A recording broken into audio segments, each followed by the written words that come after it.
Hello, আসসালামু আলাইকুম সবাইকে।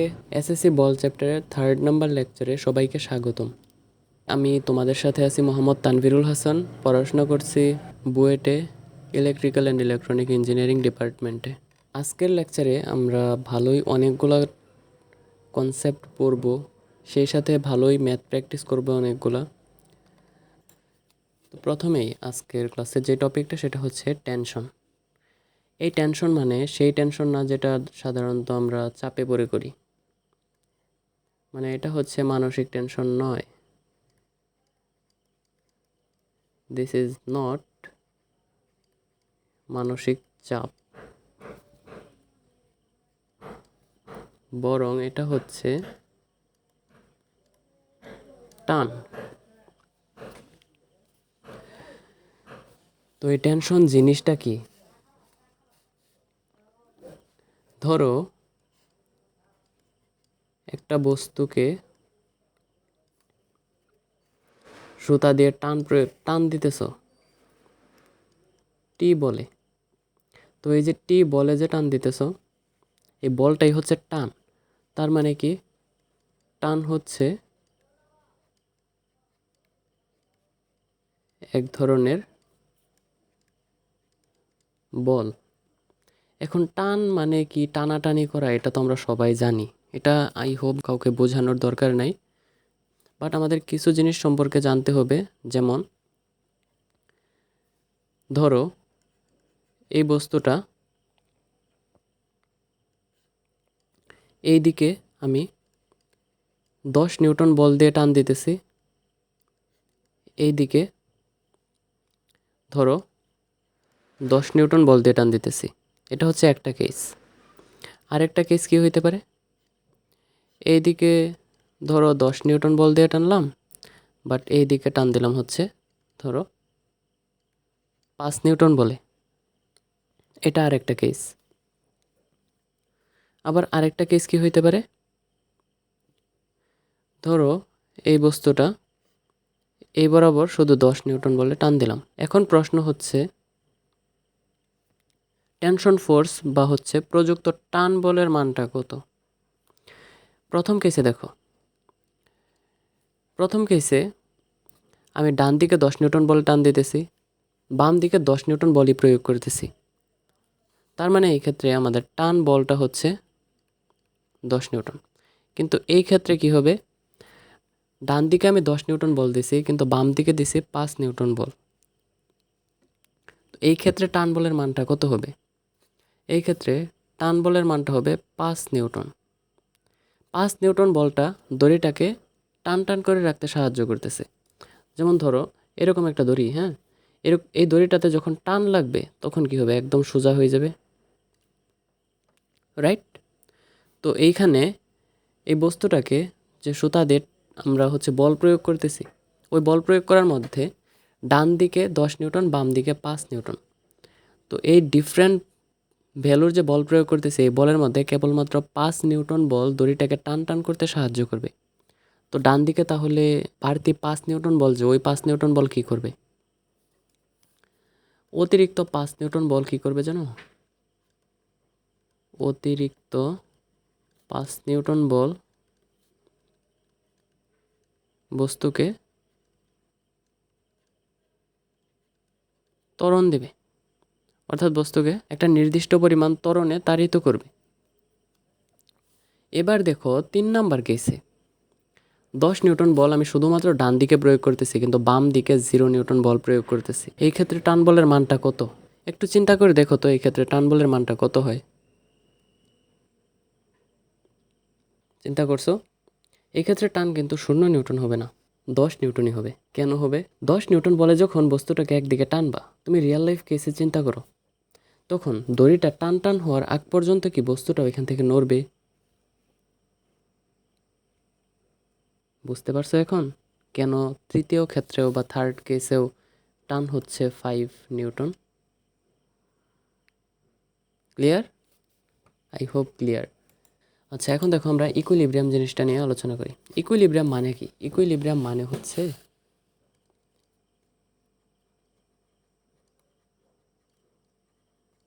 সাম্যাবস্থা। এখানে তৃতীয় চ্যাপ্টার যখন যেহেতু পড়তেছি, সাম্যাবস্থা অনেক রকম আছে। তার মধ্যে একটা সাম্যাবস্থা হচ্ছে বলের সাম্যাবস্থা। তো আমাদের তৃতীয় চ্যাপ্টারের নামটাই হচ্ছে বল। সো আমরা এখানে বলের সাম্যাবস্থায় করব।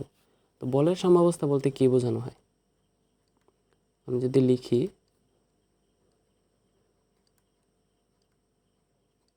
বলের সাম্যাবস্থা, বলের সাম্যাবস্থা তখনই হবে যখন রেজাল্টেন্ট বা লব্ধি বল শূন্য হয়। অর্থাৎ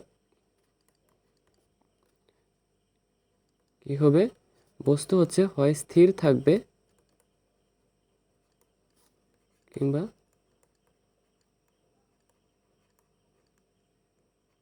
সমবেগে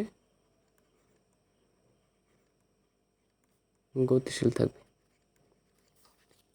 এখন চলো একটু দেখে নেওয়া যাক কীরকম হইতে পারে। তো প্রথমে স্থির থাকবে এরকম একটা সাম্যাবস্থা দেখি, তারপর দেখব গতিশীল থাকলে কেমনে সাম্যাবস্থা হয়।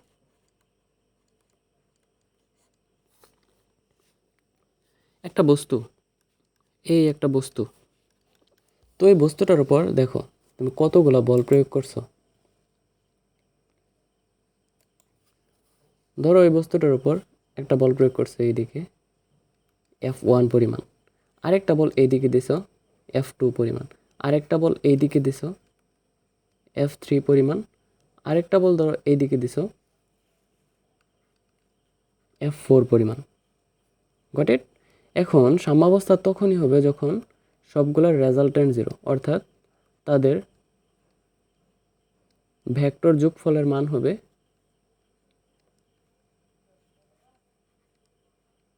F4, সবগুলোর যোগফল হবে 0। এখন এই জিনিসটা কেমনে মানে আমরা বুঝবো? এটা বোঝার জন্য খুবই কমন একটা উদাহরণ দেওয়া যায়, যেমন একটা বই তোমার পাশ থেকে তুমি হচ্ছে ঠেলা দাও, তোমার আরেক ফ্রেন্ডকে সামনে থেকে ঠেলা দিতে বলো। অথবা তুমি যদি রুমে একা থাকো তাহলে ডান হাত দিয়ে হচ্ছে বাম দিকে ঠেলা দাও, বাম হাত দিয়ে ডান দিকে ঠেলা দাও। যদি বইটা না নড়ে তার মানে হচ্ছে তোমার ডান হাত এবং বাম হাত কর্তৃক যে দুইটা বল প্রয়োগ করলে না, ওই দুইটা প্রয়োগকৃত বলের লব্ধি বা যোগফল হচ্ছে 0 এবং বইটা সাম্যাবস্থায় আছে। আর গতিশীল সাম্যাবস্থাটা কীরকম? গতিশীল সাম্যাবস্থাটা হচ্ছে, ধরো এটা একটা সাইকেল,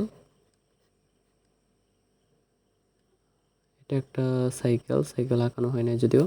সাইকেলটা হচ্ছে ভি সমবেগে সামনের দিকে যাইতেছে, এটা ভি সমবেগে সামনের দিকে যাইতেছে না?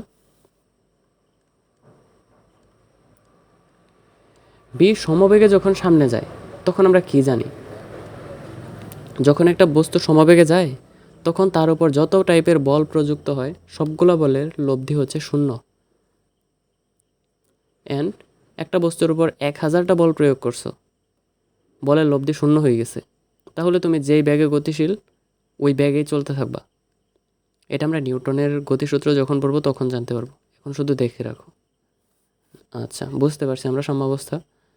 আসলে এগুলো হচ্ছে শর্ট টপিক, তেমন টাইম ওয়েস্ট করা আমাদের উচিত না, তবুও মেবি অনেক টাইম ওয়েস্ট করে ফেলছি অলরেডি। আচ্ছা, তো সাম্যাবস্থা এবং সুতার টান নিয়ে হচ্ছে একটা ম্যাথ আছে তোমাদের এখানে, এই ম্যাথটা আগে সলভ করার ট্রাই করি আমরা। এখন কি বলছে? সুতার টান এবং প্রতিক্রিয়া, এই কোয়েশ্চেনটা আমি বুঝাই। এটা হচ্ছে যে সোজা একটা সরলরেখা না, এই সোজা সরলরেখাটা হচ্ছে একটা দেয়াল। এই দেয়ালে এই যে 10 সেন্টিমিটার মানে যেই সোজা লাইনটা আছে, আমি যে বরাবর ইন্ডিকেট করতেছি, দেখাইতেছি, ওই সোজা লাইনটা হচ্ছে একটা দড়ি। অ্যান্ড ডট ডট যে লাইনটুকু না, ওইটুকু দ্বারা বুঝাইছি যে দড়িটাকে যদি তুমি কাল্পনিকভাবে গোলকের ভিতরের দিকে ঢুকাইতে থাকো তাহলে এটা গোলকের কেন্দ্র দিয়ে যাবে। আর কি, এটা হচ্ছে একটা গোলক যার ভর হচ্ছে 10 কেজি,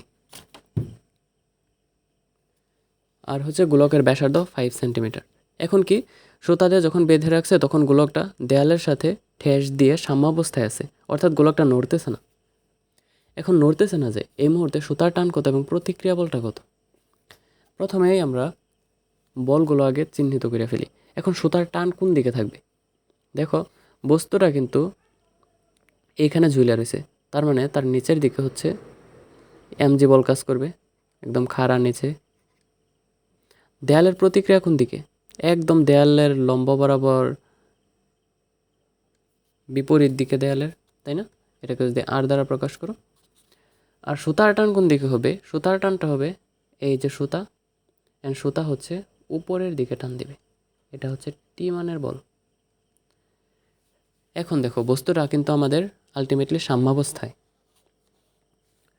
তো সাম্যাবস্থায় যেহেতু আছে, তাহলে কি বলতে পারি? আমরা কিন্তু উপাংশে বিভাজন নীতিটা শিখছি। এটা হচ্ছে সোজা টানো, যদি টানো এটা যেহেতু 5 সেন্টিমিটার, এই সাদা রঙের যে ডট দিছে এটাও কিন্তু 5 সেন্টিমিটার হবে, কারণ কি দুইটাই ব্যাসার্ধ। তো দুইটাই যদি ব্যাসার্ধ হয় তাহলে এই সাদা ডটের লাইনটার মানও হচ্ছে 5 সেন্টিমিটার। এখন এইখান থেকে আমরা এই যে কোণটা না, এই কোণের মান বের করতে পারবো। কোণের মানটা আমরা কিভাবে বের করব? দেখো এটা কি, থিটার সাথে যেটা থাকে সেটা হচ্ছে ভূমি, এটা আমাদের লম্ব, আর হচ্ছে সর্বোচ্চ সবচেয়ে দীর্ঘ যে বাহু এটা হচ্ছে অতিভুজ বা বাকি হাইপোটেনিয়াস। আচ্ছা, তো এখন আমরা ত্রিকোণমিতি থেকে পড়ে আসছি cos theta. Cos theta equals two ভূমি ডিভাইড বাই অতিভুজ। এখান থেকে ভূমি কত? ভূমির মান হচ্ছে 5, অতিভুজের মান কত? 10 সেন্টিমিটার হচ্ছে সুতার দৈর্ঘ্য, 5 সেন্টিমিটার গোলকের ব্যাসার্ধ, তার মানে ইন টোটাল 15 সেন্টিমিটার সুতা টোটাল হচ্ছে অতিভুজের মান। এইখান থেকে আমরা যদি থিটার মানটা বের করি কত আসে জানো? দেখো থিটার মান আমি তোমাদেরকে হাতে কলমে বের করে দিতেছি, ক্যালকুলেটরে গিয়ে। আমরা এখানে কি দেখছি যে cos থিটা ইকুয়ালস টু ভূমি ডিভাইড বাই অতিভুজ, অ্যান্ড আলটিমেটলি আমরা cos থিটা ইকুয়ালস টু কী পাইছি? 5/15। এখান থেকে থিটার মান কত পাবা? cos থিটা ইকুয়ালস টু যদি 5/15 হয়, তাহলে এখান থেকে থিটার মান কত আসবে জানো? থিটার মানটা আসবে cos ইনভার্স 5/15। cos ইনভার্সকে আবার পাওয়ার -1 ভেবে না, ওইটা আবার ডিফারেন্ট জিনিস। cos ইনভার্স আলাদা জিনিস, এটা তোমাদের এখন জানতে হবে না। তো আচ্ছা, তো এখন cos ইনভার্স 5/15 মানটা কই থেকে বের করব? cos ইনভার্স 5/15 মানটা বের করার জন্য শিফটে চাপ দিবা, তারপর এই যে কজের বাটনটা আছে না, ওই বাটনে প্রেস করবা, cos ইনভার্স চলে আসছে। এরপর এই যে এই বাটনে প্রেস করবা, ভগ্নাংশের যে বাটনটা, উপরে লিখবা 5, নিচে আসবা, নিচে লিখবা 15, তারপর ইকুয়াল টু যদি চাপ দাও তাহলেই কোণের মানটা পেয়ে যাবে। এখানে কত পাইলাম আমরা? 70.53 ডিগ্রি। 70.528 ডিগ্রি মানে 70.53 ডিগ্রি। আমরা এখানে অ্যাঙ্গেলের মানটা লিখে ফেলি, 70.53 ডিগ্রি। এটা 1 নং সমীকরণ দাও। কারণ কি? কারণ হচ্ছে এটা চিহ্নিত করে রাখলাম যাতে আমাদের খুঁজে পেতে সুবিধা হয়। এরপর আমাদের কি বের করতে হবে? এখন আমরা কোণের মানটা জানি না, এখন উপাংশে ভাগ করে ফেলো। এই বরাবর হচ্ছে টি। এখন থিটা যেই বরাবর ওই বরাবর টির উপাংশটা কত হবে? ওই বরাবর উপাংশের পার্টগুলো যদি আমি অন্য কালারে ইউজ করি তাহলে দেখো উপাংশে ভাগ করতেছি। থিটা যেই বরাবর ওই বরাবর টি এর উপাংশটা হবে টি কস থিটা। আমরা উপাংশে বিভাজন নীতি শিখে আসছি কিন্তু। আর থিটা যেদিকে তার লম্ব বরাবর সুতার টানের উপাংশ হবে টি সাইন থিটা। এবার এবার এবার এক্স অক্ষ বরাবর যখন বস্তু সাম্যাবস্থায় থাকবে তখন এক্স অক্ষ বরাবর লব্ধি বলের মানগুলো সমান, লব্ধি বলের মান 0 হবে, অর্থাৎ বাম দিকের বল ইকুয়ালস টু ডান দিকের বল হবে।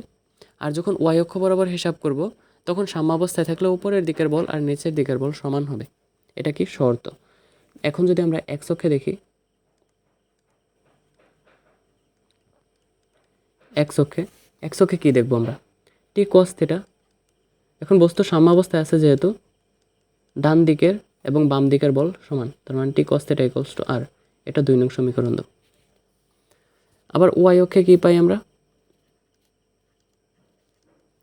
ওয়াই অক্ষে পাই হচ্ছে উপরের দিকের বল সমান নিচের দিকের বল। কারণ কি?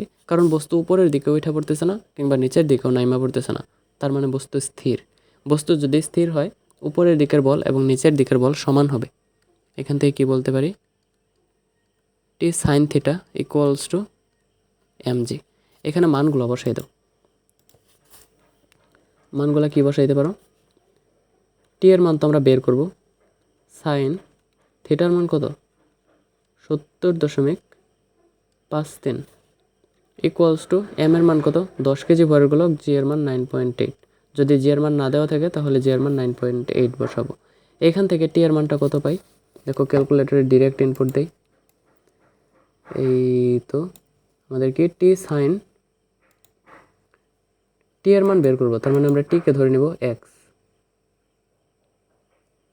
এইখানে দেখা যায় না কেন, এক্স কোথায়, এক্স কোথায়, এই তো এক্স। এক্স তারপর হচ্ছে কি সাইন, সাইন কত 70.53 ইকুয়ালস টু আমরা কত পাবো, ইকুয়াল টু কেমনে দিব, আলফা তারপর ক্যালক। আচ্ছা, তারপর কি 10 ইন্টু 9.8। এরপর কি করবা তোমরা ক্যালকুলেটরে শিফট তারপর ক্যালক তারপর ইকুয়াল টু, তাহলে চলে আসবে এরকম একটা মান, যেটার মানটা হচ্ছে আসতেছে 103.944, 9439 মানে 944। তো আমাদের টেনশন ফোর্স বা টি এর মানটা আসতেছে 103.944 নিউটন। তাই কি, আবার দেখি 103.944 নিউটন। এবার আমরা তাহলে টান বলের মান পেয়ে গেছি। এই টান বলের মান আমি আরেকটা পেন্সিল ইউজ করে দেখাই।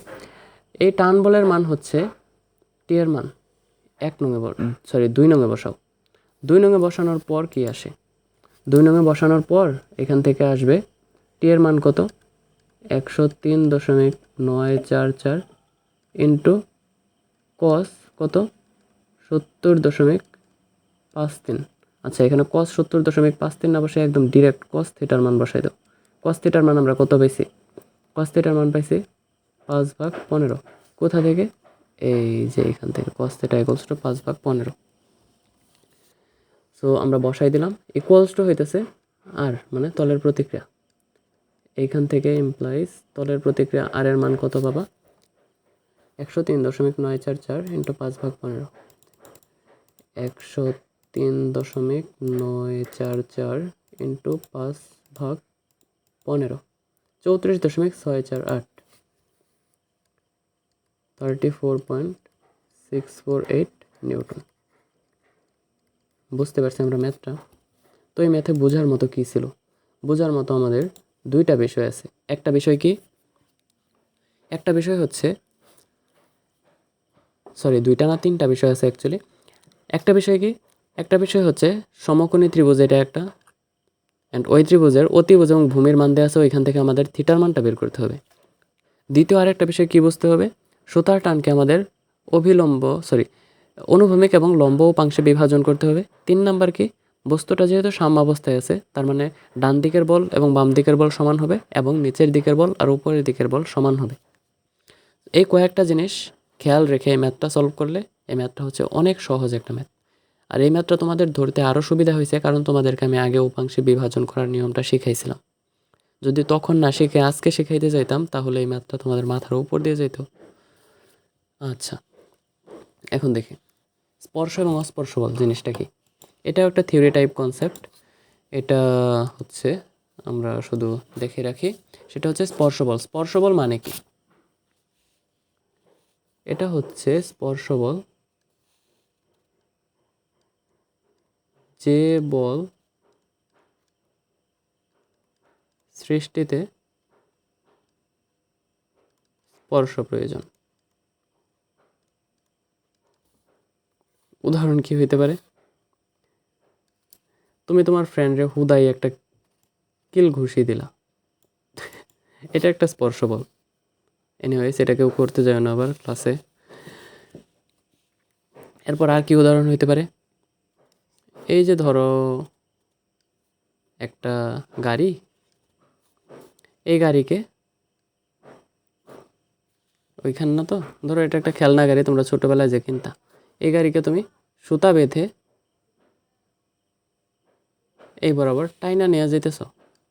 এই যে একটা টান দিয়ে নিলা না সুতা বাইধা গাড়িটার সাথে, তো ওই টান যে প্রয়োগ করলা ওইটা প্রয়োগ করার জন্য কিন্তু তোমার একটা স্পর্শ করার প্রয়োজন পড়ছে গাড়িকে। প্রথমে কি গাড়িকে সুতা দিয়ে স্পর্শ করাইছো, মানে সুতা দিয়ে বাঁধছো, তারপরে সুতাকে তুমি স্পর্শ করছো, মানে সুতা ধইরা টান দিছো। তার মানে কি তোমার প্রত্যক্ষ বা পরোক্ষভাবে গাড়িকে স্পর্শ করার প্রয়োজন পড়তেছে। এগুলোই হচ্ছে স্পর্শ বল। আর অস্পর্শ বল কি? যেগুলোতে স্পর্শ প্রয়োজন নাই। সহজ কথা, হ্যাঁ, স্পর্শ প্রয়োজন হবে না।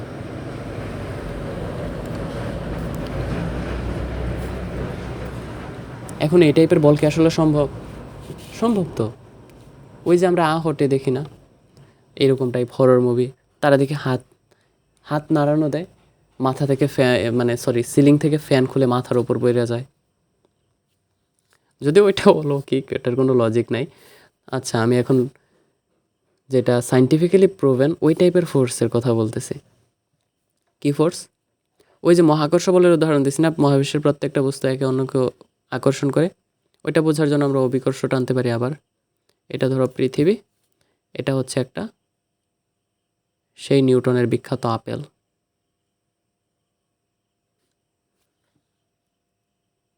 এই কি করলাম, এটা হচ্ছে বিখ্যাত নিউটনের আপেল। তো এই নিউটনের আপেলটা যদি তুমি হাত থেকে ছেড়ে দাও, তাহলে দেখবা কোনো রকম স্পর্শ ছাড়াই পৃথিবী নিচের দিকে আকর্ষণ করতেছে। এই যে একটা বল প্রয়োগ করলো না, এটাই স্পর্শ বল। এছাড়া কি করতে পারো, এটা দুইটা দুইটা হচ্ছে charge, plus Q two, Q 1 Q 2, এরা পরস্পরকে একটা বলে বিকর্ষণ করবে, কারণ কি দুইটাই সমধর্মী চার্জ। তো এই যে বিকর্ষণ করতেছে, এদের মধ্যে কিন্তু স্পর্শ লাগতেছে না, স্পর্শ করার প্রয়োজন পড়তেছে না, এটাই অস্পর্শ বল। এছাড়া আরেকটা কি উদাহরণ হতে পারে, ধরো এটা একটা দণ্ডচুম্বক, এটা নর্থ পোল, এটা সাউথ পোল। আবার এটা আরেকটা দণ্ডচুম্বক, এটা হচ্ছে সাউথ পোল, এটা নর্থ পোল। তখন এরা কি করবে, এটাকে এটা টানবে, এটাকে এটা টানবে, এটাকে আকর্ষণ বল। এই আকর্ষণ সৃষ্টি করার জন্য কিন্তু প্রত্যক্ষ স্পর্শ প্রয়োজন পড়তেছে না, দূর থেকে এরা আকর্ষণ করতেছে। এগুলোই অস্পর্শ বল। বুঝতে পারছি স্পর্শ বলের অস্পর্শ বলের কনসেপ্ট? আচ্ছা, বুঝতে পারলে খুব ভালো। এবার আমরা চলে আসি খুবই ভাইটাল একটা টপিক, যেটা হচ্ছে ভরবেগ বা মোমেন্টাম। ভরবেগ জিনিসটা আসলে এর নাম থেকেই বলে দেওয়া যায় যে কী। ভরবেগ হচ্ছে ভর ও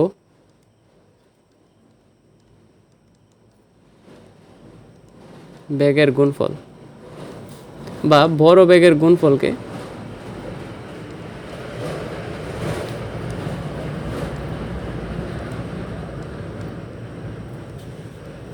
ভরবেগ বলে। এখন একে কী দ্বারা প্রকাশ করা হয়? একে হচ্ছে পি দ্বারা প্রকাশ করা হয়। কেন প্রকাশ করা হয়? I don't know. পি দ্বারা প্রকাশ করা হয়, দ্যাটস ইট।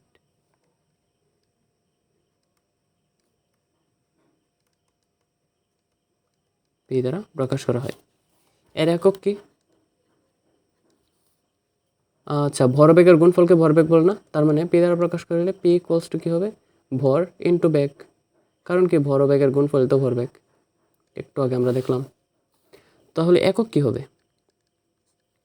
ভরের একক মানে কেজি, ব্যাগের একক মিটার পার সেকেন্ড, এটাই একক। একে এর আরেকটা একক আছে, ওটা হচ্ছে নিউটন সেকেন্ড। এটা কেমনে আসলো দেখাইতেছি। নিউটন মানে কি? KG metre per second square into হচ্ছে second, sorry newton second equals to KG metre per second square. এটা হচ্ছে নিউটন, আর সেকেন্ড সেকেন্ড আর একটা সেকেন্ড কাটা থাকে KG metre per second. Newton second কেমনে আসলো বুঝতে পারছি। আচ্ছা, এখন মাত্রা কি হবে? এর মাত্রা হবে ভরের মাত্রা এম, দৈর্ঘ্যের মাত্রা এল, সময়ের মাত্রার inverse T inverse 1, M L T inverse 1, এটাই হচ্ছে মাত্রা, ভরবেগের মাত্রা। এরপর আমাদের ভরবেগ সম্পর্কে আর কি জানতে হবে? ভরবেগ সম্পর্কে আমাদের আপাতত আর কিচ্ছু জানতে হবে না। এখন আমরা তাহলে কি দেখব? এখানে ভরবেগ রিলেটেড একটা ম্যাথ করে ফেলব।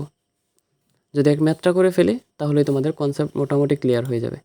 আচ্ছা, এখানে দেখো কি বলছে। 30 ডিগ্রি আনত তলে কোনো বস্তুর ওজনের তলের লম্ব বরাবর উপাংশ 50√3 নিউটন, বস্তুর তল বরাবর 20 মিটার পার সেকেন্ড বেগে গতিশীল হলে ভরবেগের মান কত? আচ্ছা, কিচ্ছু বুঝে নেই, বোঝার দরকার নাই, আমি বুঝাই দিতেছি। প্রথমে আনত তলটা কি? এটা হচ্ছে আনত তল, এটা লম্ব, এটা কি 30 ডিগ্রি কোণে আনত তল, 30 ডিগ্রি। তো এই আনত তলে একটা বস্তু, এটা একটা বস্তু না? এই বস্তুর ওজন কাজ করবে একদম সোজা নিচে, রাইট? mg। এখন কি বলছে সে? ওজনের তলের লম্ব বরাবর উপাংশ। ওজনের তলের লম্ব বরাবর উপাংশ কোনটা? এই যে এই বরাবর যে উপাংশটা, এই বরাবর উপাংশটা কত আসে? এই বরাবর উপাংশ mg cos থিটা, এটা থিটা। এখন মনে করে দেখো, মেবি গত ক্লাসে বা তার আগের ক্লাসে আমি একটা কথা বলছিলাম যে এটা যদি থিটা হয় তাহলে এটাও থিটা। এখন থিটার মান তার মানে আমাদের 30 ডিগ্রি হওয়া উচিত। এই থিটার মানটা 30 ডিগ্রি কিভাবে হয় এটা তোমাদেরকে রাফলি আমি বুঝাই দিতেছি এখন, কারণ আমি ওই দিন বলছিলাম যে তোমাদেরকে বুঝাই দেবো। এই পার্টটুকুকে তুমি জুম করো, এই পার্টটুকুকে জুম করলে কি পাবা তোমরা? এই হচ্ছে আনত তল, এটা কি করলাম, এই হচ্ছে আনত তল। আনত তলে এই বরাবর একটা বল, এটা হচ্ছে mg cos থিটা। তার মানে এই কোণের মানটা কত? 90 ডিগ্রি। এটা হচ্ছে 30 ডিগ্রি। এই কোণের মানটা তাহলে কত? 60 ডিগ্রি। এখন এই বরাবর সোজা নিচের দিকে mg কাজ করতেছে, খাড়া নিচের দিকে যেহেতু, তার মানে এটা লম্ব। এটা যদি লম্ব হয়, এবার এই সমকোণী ত্রিভুজটা কনসিডার করো। আমি মার্ক করে দিই তোমাকে কোন সমকোণী ত্রিভুজ কনসিডার করতে বলছি আমি। এখন এই যে এই সমকোণী ত্রিভুজটা কনসিডার করো। এই সমকোণী ত্রিভুজে এই কোণের মান 30, এটা 90, তার মানে এটা কত হবে?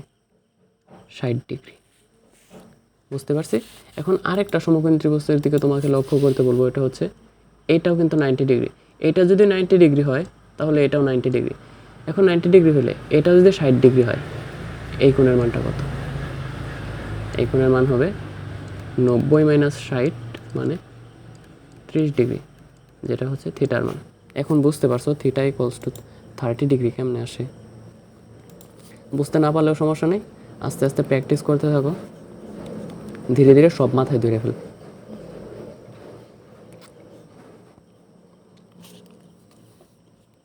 তো এখানে আমরা থিটা না লিখে ডিরেক্ট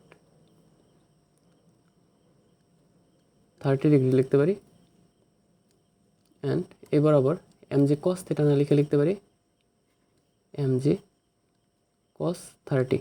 এখন আমাদের কিন্তু আর বেশি কিছু করার দরকার নেই, কারণ কি বলছে? তলের লম্ব বরাবর উপাংশ, ওজনের তলের লম্ব বরাবর উপাংশ মানে কি? mg cos 30। এটার মান কত দেওয়া আছে? 50√3 নিউটন। তাহলে এখান থেকে আমাদের অজানা কী কী জিনিস আছে? cos 30 এটার মান কিন্তু ক্যালকুলেটর জানে। জি এর মান আমরা জানি 9.8। 50√3 তো এটা অলরেডি জানা, তাহলে আমাদের জানা নাই একমাত্র এম। তো আমরা যদি এম এর মানটা বের করি তাহলে আমাদের এই সমীকরণের অজানা চলকের মান বেরিয়ে পড়ে। তো এখান থেকে এম এর মান কত পাবো? M equals to 50√3 divided by G cos 30। এইখান থেকে 50√3 ডিভাইডেড বাই জি এর মান 9.8 ইন্টু cos 30 এর মান হচ্ছে √3/2। এখন এই √3 কাটা যাবে, অ্যান্ড আলটিমেটলি 2 উপরে গিয়ে 50-এর সাথে গুণ হবে, হয়ে যাবে 100 ডিভাইড বাই 9.8। এখান থেকে ভর কত আসতেছে? ভর আসবে 100 ডিভাইড বাই 9.8,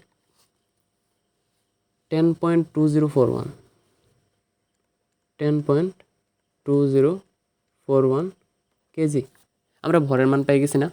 এখন কিন্তু বস্তুটা বলছে তল বরাবর 20 মিটার পার সেকেন্ড বেগে গতিশীল। তাহলে আমাদের ভরবেগের মানটা কত হবে? এখন উই নো ভরবেগ পি ইকুয়ালস টু এমভি। ভরবেগের মান চাইছে কিন্তু, সো আমাদের এত বেশি টেনশন করতে হবে না। এম এর মান কত পাইছি? 10.2041 ইন্টু ভি এর মান কত? তল বরাবর 20 মিটার পার সেকেন্ড বেগে গতিশীল। এখান থেকে আমাদের টোটাল মানটা কত আসে? ইন্টু যদি 20 দিয়ে গুণ দাও 204.0816 কেজি মিটার পার সেকেন্ড। বুঝতে পারছি কেমনে হইল? ম্যাথটা কিন্তু ভালো ছিল। দেখো আমি আবার রিভিউ করে দিই। কি বলছে? 30 ডিগ্রি কোণে আনত কোনো তলে, আচ্ছা এই যে আমাদের 30 ডিগ্রি কোণে আনত তল, তো ওই তলে কোনো বস্তুর ওজনের, এই যে বস্তুর ওজন এমজি, তলের লম্ব বরাবর উপাংশ, এই যে ওজন, এই ওজনের তলের লম্ব বরাবর যে উপাংশটা আছে এমজি cos 30, ওইটার মান হচ্ছে 50√3 নিউটন। এখন বস্তু কি তল বরাবর 20 মিটার পার সেকেন্ড বেগে চলতেছে, তাহলে ভরবেগের মান কত আসবে? তো এখান থেকে আমাদের প্রথম টার্গেট কী ছিল? ভরবেগের মান যদি নির্ণয় করতে যাই, আমাদের বেগের মান দেওয়া আছে, সো আমাদের ভরের মানটা জানতে হবে। এখন ভরের মান কিভাবে জানা যায়? আমাদের কাছে mg cos 30 মান জানা আছে। এখন g cos 30 মানও আমরা জানি, mg cos 30 মানও আমরা জানি। সো mg cos 30-কে যদি g cos 30 দিয়ে ভাগ করে দিই, তাহলেই কিন্তু m এর মানটা বের হয়ে যায়। দেখো ওই কাজই করছি। mg cos 30 মান 50√3, g cos 30 দিয়ে ভাগ করে দিছি, আমাদের মান আসছে 10.2041 কেজি। এখন আমরা ভর পাই গেছি, ব্যাগ দেওয়া আছে, ভরবেগের মান কি? p ইকুয়ালস টু mv, ভর ইন্টু ব্যাগ। ওইখান থেকে আমাদের ফাইনালি মান আসলো 204.0816 কেজি মিটার পার সেকেন্ড। ম্যাথটা কিন্তু খুব ভালো ছিল, আই হোপ তোমরা বুঝতে পারছো। আচ্ছা, এরপর চলে আসি নিউটনের গতিসূত্র। নিউটনের গতিসূত্রে কি বলছে? নিউটনের গতিসূত্রে 3টা সূত্র আছে। 3টা সূত্রের মধ্যে প্রথম সূত্র হচ্ছে লব্ধি বল শূন্য হলে স্থির বস্তু স্থির থাকবে এবং গতিশীল বস্তু সমবেগে গতিশীল থাকবে। দ্বিতীয় সূত্রে কি বলছে? কোনো বস্তুর ভরবেগের পরিবর্তনের হার তার উপর প্রযুক্ত বলের সমানুপাতিক এবং বল যেদিকে ক্রিয়া করে ভরবেগের পরিবর্তন সেদিকে ঘটে। ভরবেগ কী জিনিসটা এটা আমরা শিখছি অলরেডি। তৃতীয় সূত্রে কি বলছে? প্রত্যেক ক্রিয়ারই সমান ও বিপরীত প্রতিক্রিয়া আছে। এটা হচ্ছে মোস্ট ফেমাস, আমার মনে হয় আর্টসের পোলাপানও এটা জানে। নিউটনের তৃতীয় সূত্র, একটা লোক ফিজিক্সের পিও যদি না জানে, সেও হচ্ছে নিউটনের তৃতীয় সূত্র জানে, এমন ফেমাস এই সূত্র এটা। আচ্ছা, তো প্রথম সূত্র দেখো আমরা লক্ষ্য করি এখানে, লব্ধি বল শূন্য হলে, তার মানে কি লব্ধি বল যে summation of F vector equals to 0 হবে। তো এই লব্ধি বল যদি শূন্য হয় তাহলে কি হবে? একটা বস্তু আদিবেগ যদি 0 হয় তাহলে সে অলওয়েজ আদিবেগ 0ই হবে। আর যদি একটা বস্তু ভি বেগে চলতে থাকে তাহলে সে হচ্ছে অলওয়েজ বি বেগে চলতে থাকবে, তার বেগ কমবেও না বাড়বেও না। আর যদি সে স্থির থাকে তাহলে সে স্থিরই থাকবে সব সময়। এটা কখন হবে? যখন লব্ধি বল শূন্য হবে। এবার দ্বিতীয় সূত্রে আসি। দ্বিতীয় সূত্রে কি বলছে? একবার আমরা পড়ে শুনছি, এবার আরেকবার পড়ি। কোনো বস্তুর ভরবেগের পরিবর্তনের হার, এখন ভরবেগকে আমরা কি জানি? ভরবেগকে পি দ্বারা প্রকাশ করে, সেটার পরিবর্তন ডেল পি, হার মানে সময়ের পরিবর্তন দ্বারা ভাগ হবে। তার মানে কি কোনো বস্তুর ভরবেগের পরিবর্তনের হার কেমনে বের করলাম আমরা? ওটা যদি আবার দেখি, প্রথমে লিখবো আমরা কি? ভরবেগ।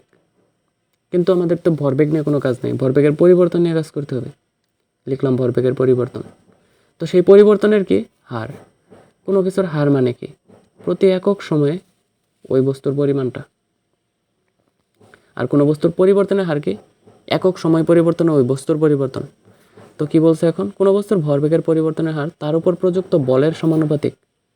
সো এটা সমানুপাতিক হবে প্রযুক্ত বল, ধরলাম এফ বল প্রযুক্ত হয়েছে।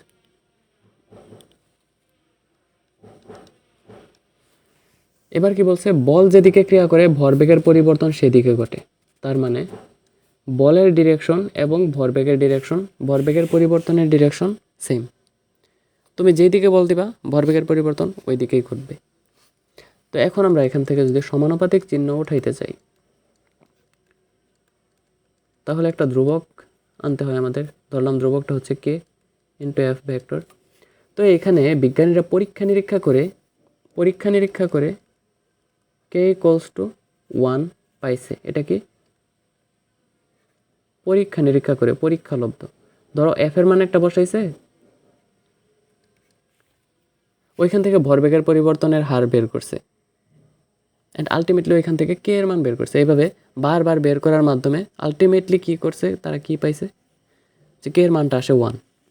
সো এখান থেকে আমরা কি লিখতে পারি, F equals to del P ভাগ ডেল টি, অর্থাৎ ভরবেগের পরিবর্তনের হার প্রযুক্ত বলের সমানুপাতিক, এবং উপরে তীর চিহ্ন দ্বারা কি বুঝাইছে, যে বল যেদিকে ক্রিয়া করবে ভরবেগের পরিবর্তন সেই দিকেই ঘটবে। এবার আমরা এই সূত্রটাকে একটু এক্সপ্যান্ড করার ট্রাই করি। এটা তো আমাদের প্রথমত মুখস্থ রাখতেই হবে অবশ্যই। দ্বিতীয়ত আরেকটা কী জিনিস, দেখো এই জিনিসটা, এফ ইকুয়ালস টু কী পেলাম আমরা, del P divide by del T. Del পিকে কী লিখতে পারি আমরা, ভরের তো পরিবর্তন হবে না অবশ্যই, কোনো একটা বস্তু, এই বস্তুর উপর বল প্রয়োগ করলে ভরের পরিবর্তন হয়ে যাবে, তার বেগের পরিবর্তন ঘটবে। তার মানে ভরবেগের পরিবর্তন মানে কি, শেষ ভরবেগ মাইনাস আদি ভরবেগ ডিভাইড বাই সময়ের পরিবর্তন। এখান থেকে আমরা এম কমন নিতে পারি না, এম কমন নিলে কি আসে, শেষ বেগ মাইনাস আদি বেগ ডিভাইড বাই সময়ের পরিবর্তন। এখন আমরা কি জানি, শেষ বেগ মাইনাস আদি বেগ বা সময়ের পরিবর্তন ইকুয়ালস টু কি, ত্বরণ। আলটিমেটলি এখান থেকে আমরা কি পাইতেছি, এখান থেকে আমরা পাইতেছি হচ্ছে এফ ইকুয়ালস টু এম এ। এই সেই বিখ্যাত সূত্র এফ ইকুয়ালস টু এম এ। এটা কোথা থেকে আসছে বুঝলাম আমরা। তো এফ ইকুয়ালস টু এম এ সূত্রটা কোথা থেকে আসছে, নিউটনের গতির দ্বিতীয় সূত্র থেকে। আমরা বুঝতে পারছি এই ম্যাথ। এটা দেখো এখানে একটু ভুল করে ফেলছি, উপরে তীর চিহ্ন দিতে মন নাই। আচ্ছা, বুঝছি আমরা এটা। নিউটনের গতির দ্বিতীয় সূত্র নিয়ে আর কোনো রকম কনফিউশন আই হোপ নাই। এখন আমরা দেখি বলের ঘাত এবং ঘাত বল। তো বলের ঘাত জিনিসটা আর কিছুই না, বলের ঘাত জিনিসটা হচ্ছে ভরবেগের পরিবর্তন, অর্থাৎ ভরবেগের পরিবর্তনের আরেকটা নামই হচ্ছে বলের ঘাত। ওই যে সমার্থক শব্দ এবং প্রতিশব্দ নামে একটা জিনিস শিখছো না তোমরা বাংলা ব্যাকরণে, ওইরকম ভরবেগের পরিবর্তনের একটা সমার্থক শব্দ হচ্ছে বলের ঘাত। তো তাহলে বলের ঘাতকে কী দ্বারা প্রকাশ করব, ডেল পি বা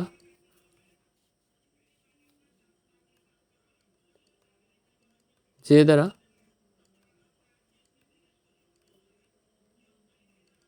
প্রকাশ করা হয়।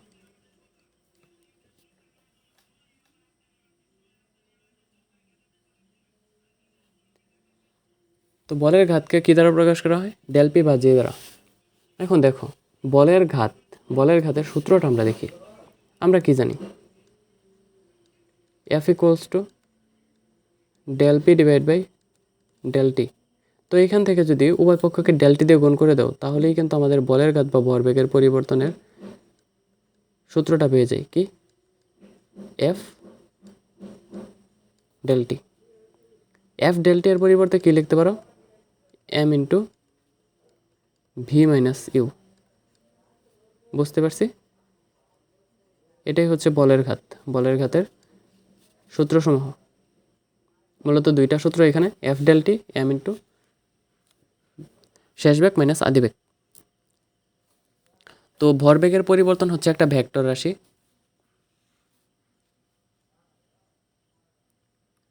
অ্যান্ড ভরবেগের পরিবর্তন হচ্ছে একটা ভেক্টর রাশি। সো ভরবেগের পরিবর্তন ভেক্টর রাশি হলে বলের ঘাতও একটা ভেক্টর রাশি।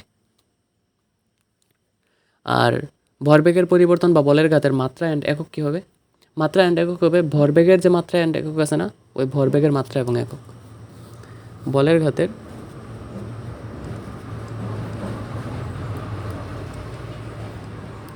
মাত্রা অ্যান্ড একক হচ্ছে ভরবেগের মাত্রা ও একক। পরীক্ষা যদি বলের ঘাতের মাত্রা ও একক লিখতে বলে তখন আবার ভরবেগের মাত্রা ও একক লেখা চলে এসো না, তখন ভরবেগের মাত্রাটা কি এমএলটি ইনভার্স 1 ওইটা লিখতে হবে, এবং একক হচ্ছে কেজি মিটার পার সেকেন্ড অথবা নিউটন সেকেন্ড ওইটা লিখতে হবে। পরীক্ষা যদি আবার বলের ঘাতের মাত্রা চাইছে তোমার কোয়েশ্চেনে, তুমি দেওয়া চলে আসছো ভরবেগের মাত্রা এবং একক, তাহলে একদম পুরো লাড্ডু দেবে।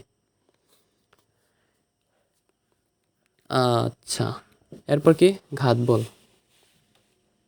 ঘাত বল জিনিসটা আমি অন্য পেজে বোঝাবো, এই পেজে আমি ঘাত বল জিনিসটা বোঝাবো। ঘাত বল কি? ঘাত বল হচ্ছে, ঘাত বলকে ইংরেজিতে বলা হয় ইম্পালসিভ ফোর্স। Impulsive force. তো এই ঘাত বল জিনিসটা কি? ঘাত বল জিনিসটা হচ্ছে খুবই অল্প সময়ের জন্য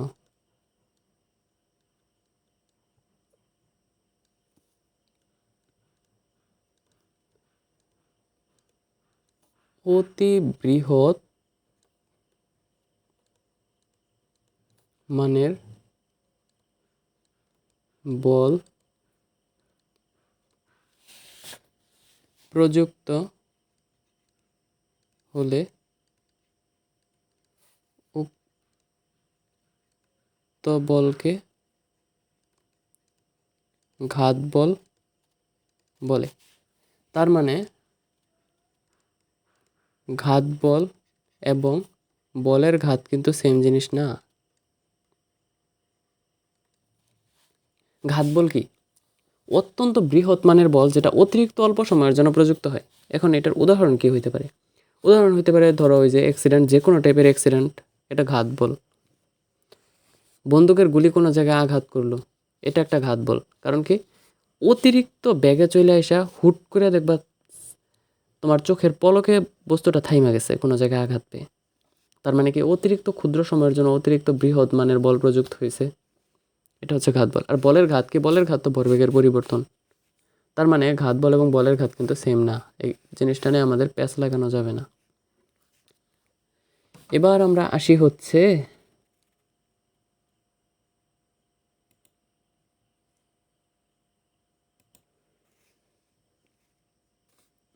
কোয়েশ্চেন সলভিংয়ে। আমি বলছিলাম না আজকে অনেকগুলো ম্যাথ আছে আমাদের সলভ করার মতো।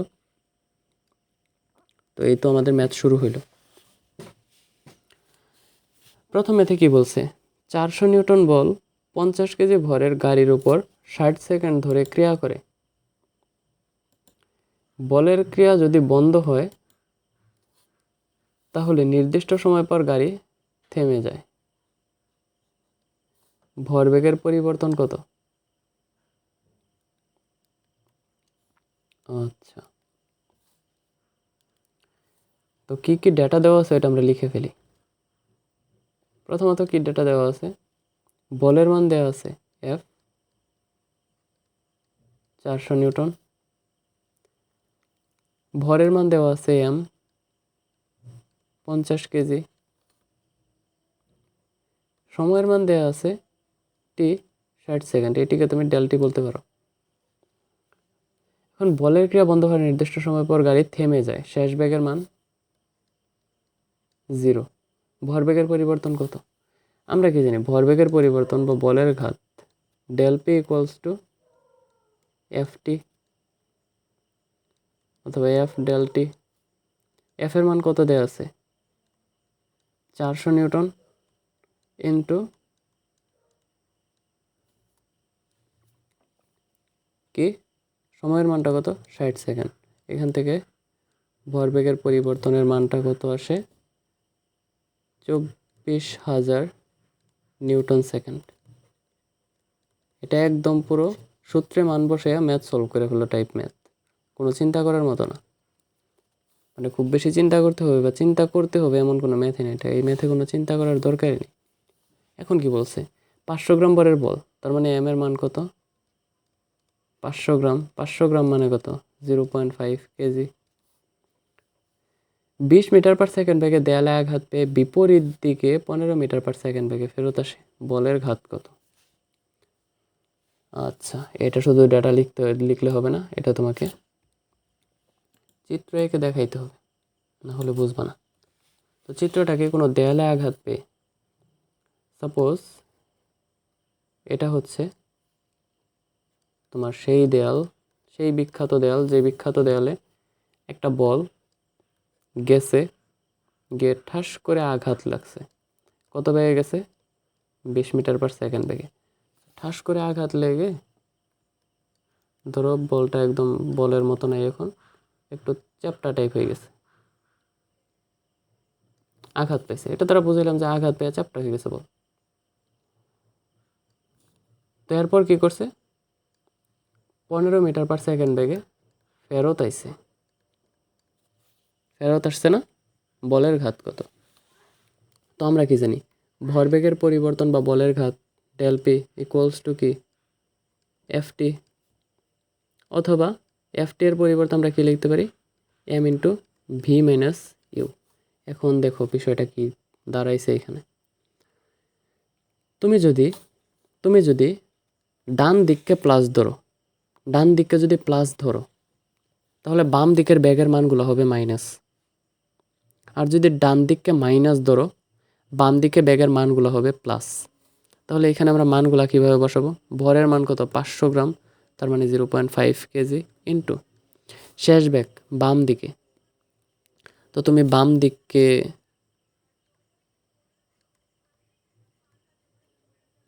ধরো, বাম দিককে হচ্ছে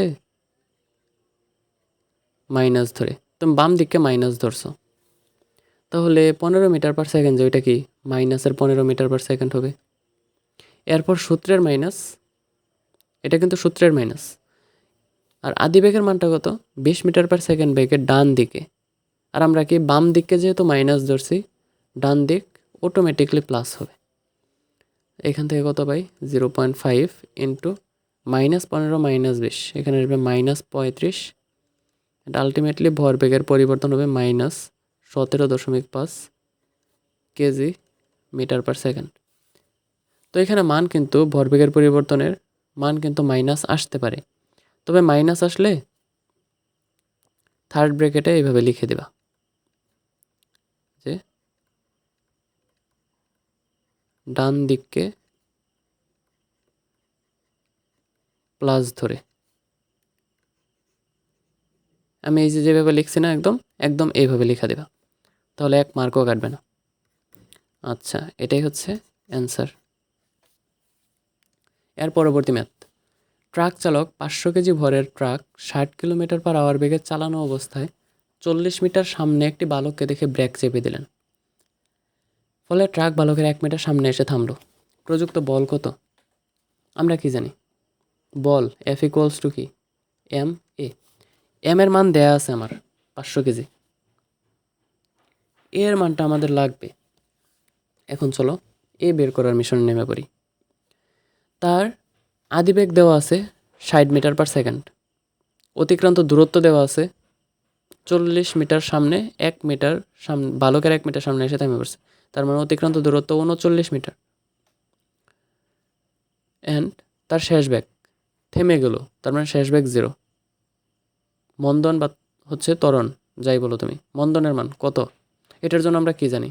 V square equals to U square minus 2s সূত্র, গতিবিদ্যা চ্যাপ্টারে পড়ে আসছি। এখান থেকে এর মানটা আসবে 60 তার স্কোয়ার ডিভাইড বাই 2 ইন্টু কতটুকু দূরত্ব অতিক্রম করছে? 39 মিটার। কেন? ট্রাক থেকে বালকের দূরত্ব ছিল 40 মিটার, ঠিক আছে, কিন্তু বালক পর্যন্ত জানে বালকের 1 মিটার সামনে এসে পড়ছে, তার মানে 40 মিটার থেকে 1 মিটার কম গেছে। তো এটা যদি আমরা ক্যালকুলেটরে ইনপুট দিই, 60 স্কোয়ার ডিভাইড বাই 2 ইন্টু 39, মানটা আসবে কিছুটা 46.154 মিটার/সেকেন্ড স্কোয়ার, এরকম মান আসে। তো এখন আমরা এর মান পেয়ে গেছি, এম এর মান আগে থেকে আছে প্রশ্নে, তো এর মানটা এখানে বসাই দাও। 500 ইন্টু 46.154, এখন এটা ক্যালকুলেটরে যদি সলভ করো 46.154 মানটা আসতেছে একদম খুবই সুন্দর মান আসছে, সেটা হচ্ছে 23,077 নিউটন। লাস্টে প্রায় লিখে দিও। কেন? কারণ হচ্ছে ত্বরণের মানটা আমরা একটু রাউন্ড করছি, ত্বরণের মানের ভ্যালুটা 1.5 কিছুটা মানটা, ত্বরণের মানটা কিছুটা এরকম আসে 1.5384615 এন্টার, এরপর চলতেই থাকবে এরকম টাইপ। সো এরকম টাইপ যখন ভ্যালু রাউন্ড করবা তখন লাস্টে প্রায় লেখা দেবা। প্রায় সবগুলা শেষে লিখতে হবে না, একদম শেষে যে অ্যান্সারটা চাইছে ওই অ্যান্সারের শেষে প্রায় লিখে দেবা। আচ্ছা, এখন পরবর্তী কোয়েশ্চেন দেখো কি বলছে। 20 নিউটনের একটা বল 5 কেজি ভরের স্থির বস্তুর উপর ক্রিয়া করল। 5 সেকেন্ড পর বলের ক্রিয়া বন্ধ হলে প্রথম 10 সেকেন্ডে বস্তুর অতিক্রান্ত দূরত্ব কত? দেখো আমি এই কেসটা বুঝাই তোমাকে। এটা 5 কেজি ভরের একটা বস্তু, এই বস্তুর উপর 20 নিউটন বল কাজ করছে কত সেকেন্ড? 5 সেকেন্ড ধরে। এরপর কি? এরপর বস্তুটা একটা নির্দিষ্ট বেগ প্রাপ্ত হয়েছে, শেষ বেগ ভি, অ্যান্ড এই সময় কোনো বল প্রয়োগ করা হয় নাই। তো এখন কি বলছে? প্রথম থেকে 10 সেকেন্ড পর্যন্ত অতিক্রান্ত দূরত্ব কত? এই কেসে কি হবে জানো? যতক্ষণ বল প্রয়োগ করা হয়েছে ততক্ষণ সে সমত্বরণে যাবে, এবং তারপর বলের ক্রিয়া বন্ধ হইলে তার অতিক্রান্ত দূরত্বটা হবে সমবেগে অতিক্রান্ত দূরত্ব। এখন আমরা এটা 2 স্টেপে সলভ করব। দেখো এটা আমাদের ফার্স্ট পয়েন্ট, এটা হচ্ছে 5 সেকেন্ড পরের পয়েন্ট, এটা হচ্ছে 5 সেকেন্ড থেকে 10 সেকেন্ড অর্থাৎ 5 সেকেন্ড থেকে 10 সেকেন্ড অর্থাৎ প্রথম 10 সেকেন্ডের পয়েন্ট। তো এখানে t = 0 সেকেন্ড, এটা t = 5 সেকেন্ড, এটা হচ্ছে t = 10 সেকেন্ড। তো t = 0 সেকেন্ডে থেকে t = 5 সেকেন্ড পর্যন্ত তার উপর 20 নিউটন বল প্রযুক্ত হয়েছে, বাট এই জায়গায় তার উপর কোনো বল প্রযুক্ত হয় নাই। তো আমরা যদি চিহ্নিত করি এ বি সি দিয়ে, এ বি অবস্থানে দেখি আমরা,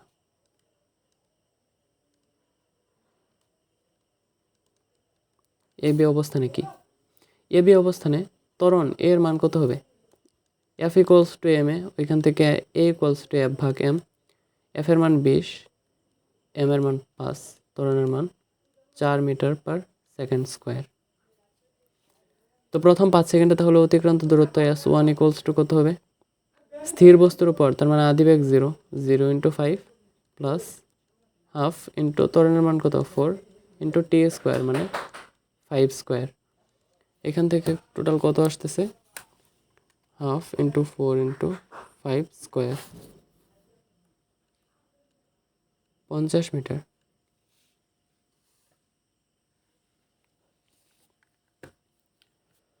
পঞ্চাশ মিটার পাইছি। এখন 5 সেকেন্ড বল যে প্রয়োগ করলো, 5 সেকেন্ড পর শেষ বেগটা কত?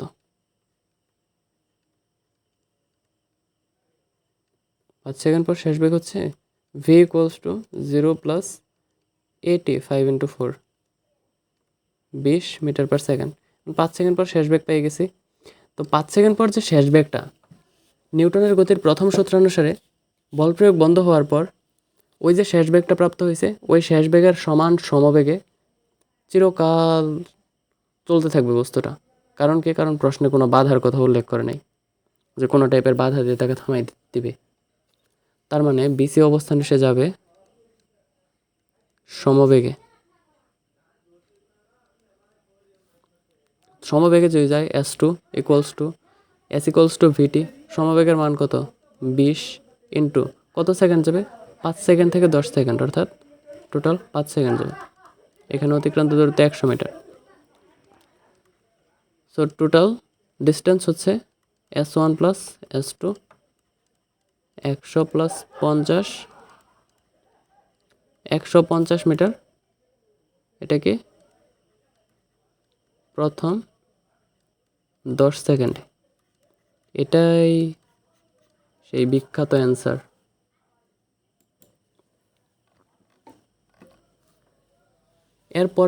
এরপরের ম্যাথটা দেখি। এরপরের ম্যাথে কি বলছে? স্থির একটা বস্তুর উপর 15 নিউটন বল 4 সেকেন্ড ক্রিয়া করার পরবর্তী 9 সেকেন্ডে 54 মিটার গেল, বস্তুটির ভর কত? এই যে 4 সেকেন্ড, আচ্ছা এটাও আমি তোমাকে চিত্রের সাহায্যে বোঝাই। এটা 0 সেকেন্ড পয়েন্ট, 4 সেকেন্ড হচ্ছে বল প্রয়োগ করছে, এরপর পরবর্তী 9 সেকেন্ড সে সমবেগে 54 মিটার গেছে।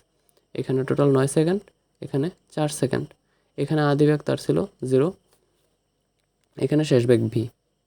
এখন এই দূরত্বটুকু কত? 54 মিটার। বস্তুটার ভর কত এটা চাইছে। প্রথমবারে প্রশ্ন পড়া তোমার কাছে একদম পুরো অযৌক্তিক মনে হবে প্রশ্নটা, যে কি বললো আর কি নির্ণয় করতে বললো, তাই না? আচ্ছা, তো দেখো পরবর্তী 9 সেকেন্ডে যে 54 মিটার গেছে সে কিন্তু সমবেগে গেছে না। এটা যদি আমি মার্ক করে দেই এ বি সি, তো বিসি অবস্থানে সে কী করছে? সমবেগে গেছে। সমবেগে কত মিটার গেছে? 54 মিটার। তো এস ইকুয়ালস টু আমরা কী জানি? ভিটি।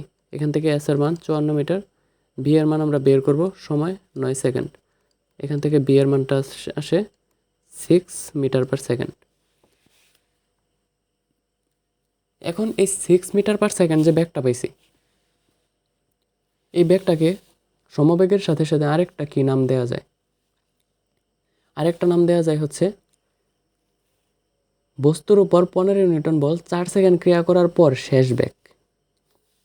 তার মানে শেষ বেগ যদি হয় V equals to U plus A T, সূত্র ব্যবহার করতে পারি। বি এর মান 6, আদি বেগ 0, এর মানটা আমরা বের করব, সময় কত সেকেন্ড? 4 সেকেন্ড, কারণ 4 সেকেন্ড বল প্রয়োগ করছে, 4 সেকেন্ড সে ত্বরণে গেছে। এখান থেকে এর মান কত? 6/4, যেটাকে 3/2 মিটার/সেকেন্ড স্কোয়ার বলা যেতে পারে। এখন আমরা কি জানি? F equals to M A. F এর মান কত? 15 নিউটন। এর মান কত দিছে? 3/2 ইন্টু এম। এই তো এম এর মান পেয়ে গেছি। 15 ইন্টু 2 30, ডিভাইড বাই 3 দ্বারা ভাগ হবে। এম এর মান হচ্ছে 10 কেজি। এটা কিন্তু একটা ভালো কোয়েশ্চেন ছিল, এটা কোনো অযৌক্তিক কোয়েশ্চেন না, এটা খুব ভালো একটা কোয়েশ্চেন ছিল। সো এই ম্যাথটা তোমরা এরপর আবার আরেকবার দেখবা, নিজে হাতে করবা, তাহলেই ক্লিয়ার হয়ে যাবে। এরপর দেখো 4 কেজি ভরের বস্তুকে 10 মিটার/সেকেন্ড স্কোয়ার ত্বরণে গতিশীল করতে কত বল প্রয়োগ করতে হবে যদি পথের ঘর্ষণ হয় 2.5 নিউটন/কেজি? এবার দেখো কি ঘটছে ঘটনাটা। এই তো একটা পথ, পথের ওপর একটা বস্তু আছে, ওই বস্তুকে ত্বরণ দিতে হবে 10 মিটার/সেকেন্ড স্কোয়ার, কিন্তু তাকে বাধা দেওয়ার মতো একটা বল আছে। কত? বাধা দেওয়ার মতো বলের মানটা কত? 2.5 নিউটন/কেজি। কিন্তু তার মানে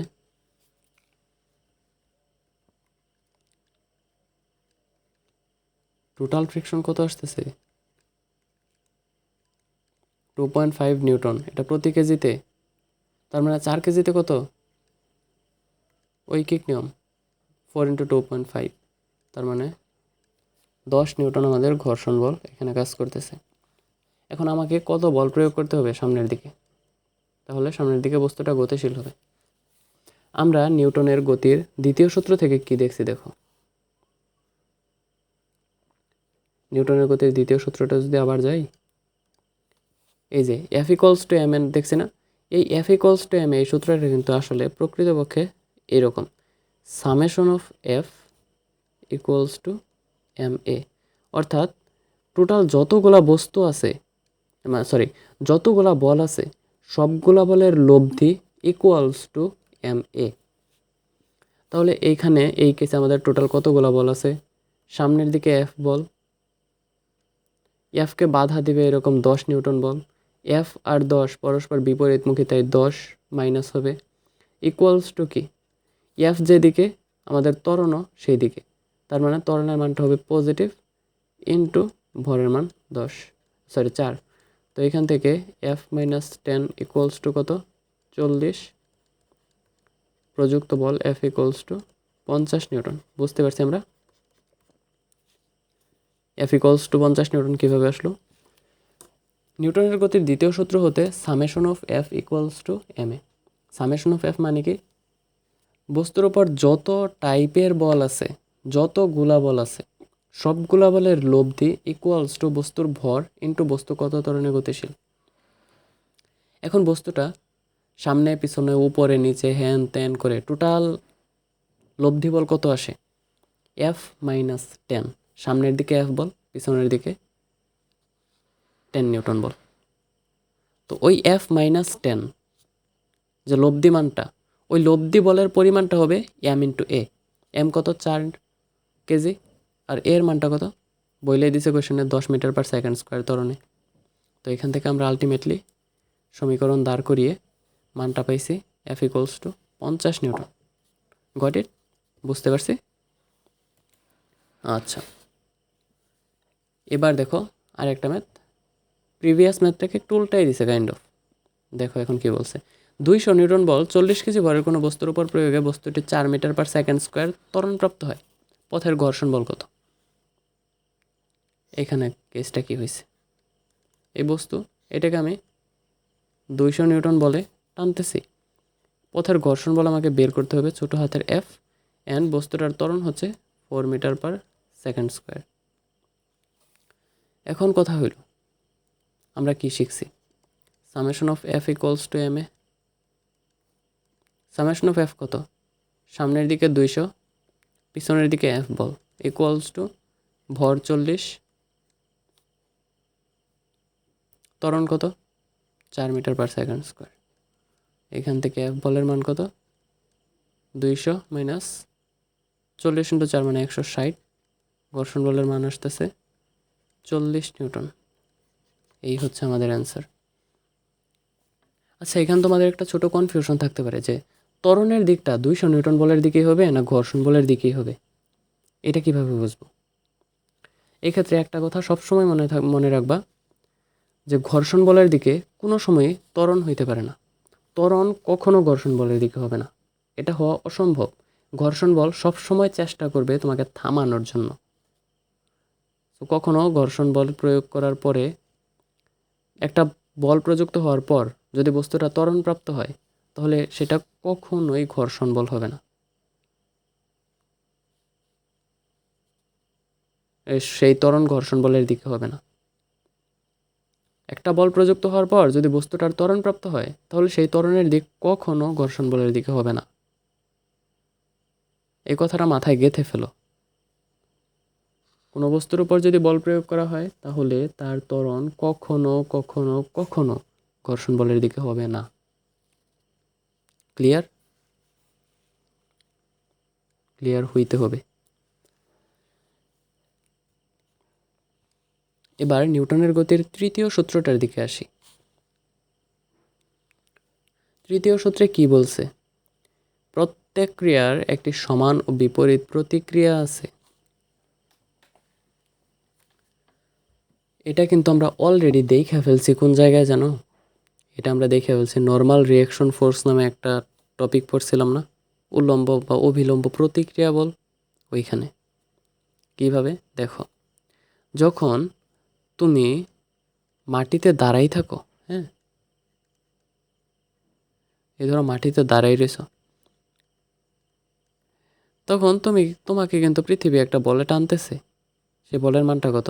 mg। এটা তুমি পৃথিবীর উপর প্রয়োগ করতেছ। পৃথিবী আবার তোমার দিকে একটা সমান এবং বিপরীতমুখী প্রতিক্রিয়া কিন্তু আর দিতেছে, যেটা তোমাকে পৃথিবীতে দাঁড়াই থাকতে সাহায্য করতেছে। যেটার দিক তুমি পৃথিবীকে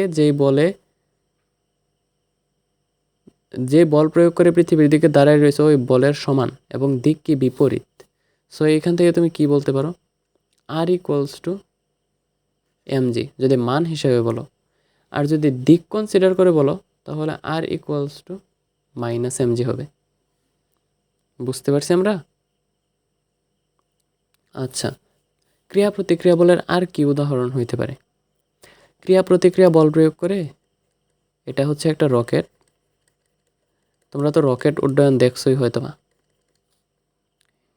এটা ধরো একটা কোম্পানি, ধরো আমার কোম্পানির লোগোই আমি আঁকাই দিই। আমার কোম্পানির লোগোটা কিছুটা এরকম হবে।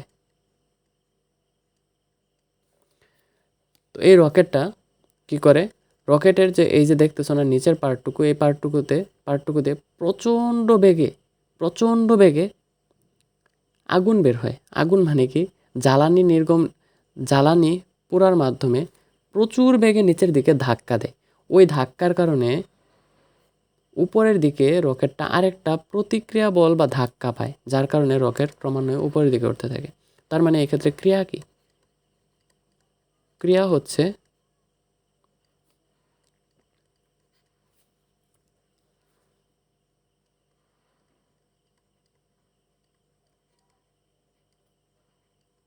জ্বালানির নিম্নমুখী বল। প্রতিক্রিয়া কি? প্রতিক্রিয়া হইতেছে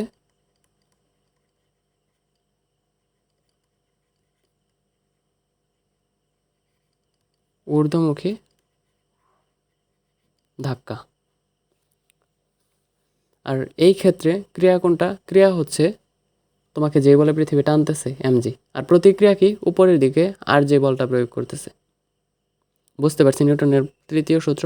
তার মানে নিউটনের তৃতীয় সূত্রে F1 যদি ক্রিয়া হয় এবং F2 যদি প্রতিক্রিয়া হয়, তাহলে এদের মাঝে সম্পর্ক হবে F1 = -F2। অর্থাৎ ক্রিয়া প্রতিক্রিয়া বল পরস্পরের সমান হবে সব সময় এবং এর দিক হবে বিপরীত। বুঝতে পারছি? I hope clear. এবার দেখো নিউটনের গতিসূত্রগুলোর রূপান্তরটা একটু দেখি।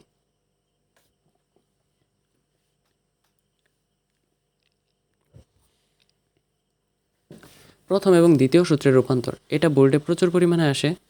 তোমাদের জেনে রাখা একরকম কাইন্ড অফ আবশ্যক ধরতে গেলে। কোন বোর্ডে না কোন বোর্ডে কোন বছর চলে আসে কোন ঠিক ঠিকানা নেই। এখন নিউটনের প্রথম সূত্র অনুসারে কি, বস্তু যদি স্থির থাকে সে স্থির থাকবে, সমবেগে চলতে থাকলে সমবেগে চলতেই থাকবে। তার মানে তার আদি বেগের মানটা হবে শেষ বেগের মানের সমান। এটা হচ্ছে নিউটনের প্রথম সূত্র।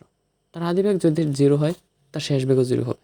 তার উপর যদি প্রযুক্ত বলসমূহের লব্ধি 0 হয়।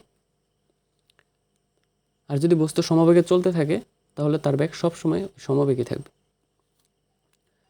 আর দ্বিতীয় সূত্র থেকে আমরা কি দেখছিলাম, যে del P divide by del T equals to প্রযুক্ত বল, তাই না? তাই নয় কি? এটাই কি দেখছিলাম না আমরা?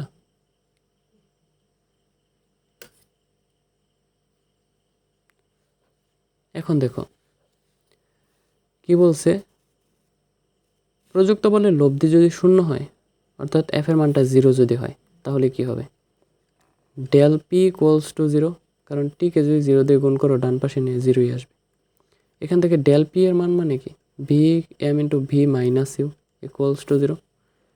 উভয় পক্ষে এম দ্বারা ভাগ করে দাও, V minus U equals to 0। ইউকে যদি রাইট হ্যান্ড সাইডে পাঠিয়ে দাও, ভি ইকুয়ালস টু ইউ, যেটা হচ্ছে প্রথম সূত্র। তার মানে নিউটনের দ্বিতীয় সূত্র থেকে প্রথম সূত্র আমরা প্রতিপাদন করতে পারি। ঠিক একইভাবে প্রথম সূত্র থেকে দ্বিতীয় সূত্র প্রতিপাদন করতে পারবা কেমনে? ডিরেক্ট উল্টা দিকে যাবা। আমি যে দিকে হচ্ছে দ্বিতীয় সূত্র থেকে প্রথম সূত্র প্রমাণ করছি, ঠিক তার উল্টা পথে আইসা প্রথম সূত্র থেকে দ্বিতীয় সূত্র প্রমাণ করে ফেলবা। বুঝতে পারছি আমরা? আই হোপ সবার ক্লিয়ার। তো এটাই ছিল আজকের ক্লাস। আজকের ক্লাসে হচ্ছে ভালোই অনেকগুলো ম্যাথ প্র্যাকটিস করাইছি। যদি কোনো কনফিউশন থেকে থাকে, তাহলে আমি প্রথমে সাজেস্ট করব যে পার্টটুকুতে কনফিউশন, ওই পার্টটুকু আবার দেখো, তারপর নিজে একটু চেষ্টা করো বুঝার। যদি এরপরও বুঝতে না পারো, তাহলে ইন দ্যাট কেস আমাকে কমেন্ট বক্সে জানাবা, আমি তোমাকে পরে এক্সপ্লেন করে দেবো ইনশাল্লাহ। তো আজ এই পর্যন্তই। সবার জন্য অনেক শুভকামনা। পড়তে থাকো, রেগুলার রিভিউ করতে থাকো। বেস্ট অফ লাক সবাইকে। আসসালামু আলাইকুম, আল্লাহ হাফেজ।